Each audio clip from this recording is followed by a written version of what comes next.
আমাদের সবচেয়ে দুর্ভাগ্য হলো আমরা লেখাপড়া করি না। লেখাপড়া মানে আমি পাস বি পাস বুঝাচ্ছি না, আমি কামেল টাইটেল বুঝাচ্ছি না।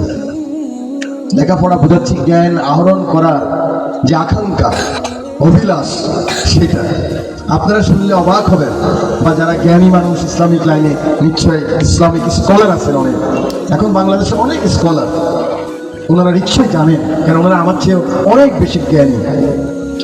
যখন ব্রিটিশ লাইব্রেরিতে ব্রিটিশ হলে সবচেয়ে বেশি ওরা নিজেরা নিজেদেরকে বলে আমরা সবচেয়ে ওয়াইজেস্ট সিভিলাইজেশন, সবচেয়ে পুরাতন সভ্যতা হলো ব্রিটিশ সভ্যতা। আপনারা মুরব্বীরা জানেন ব্রিটিশ সাম্রাজ্যে সূর্য অস্ত যেত না, ঠিক না?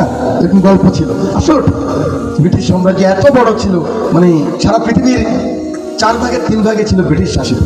সেই ব্রিটিশ মিউজিয়ামে যখন মাত্র 8000 বই ছিল, তখন আমাদের মুসলমান একজন শাসকের, একটা প্রভিন্সের একজন শাসকের 10,000 বই ছিল।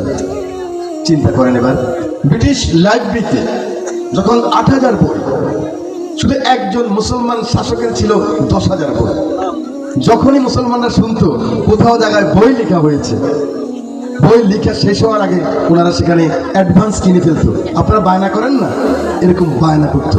মানে জ্ঞানের জন্য মুসলমানেরা এত উন্মুখ ছিল। আপনারা চিন্তা করে দেখেন, ওসমানিয়ারা, অটোমান সাম্রাজ্য 800 বছর শাসন করছে সারা পৃথিবী মুসলমানেরা, কিন্তু আজকে মুসলমানের কি অধপতন চিন্তা করছেন?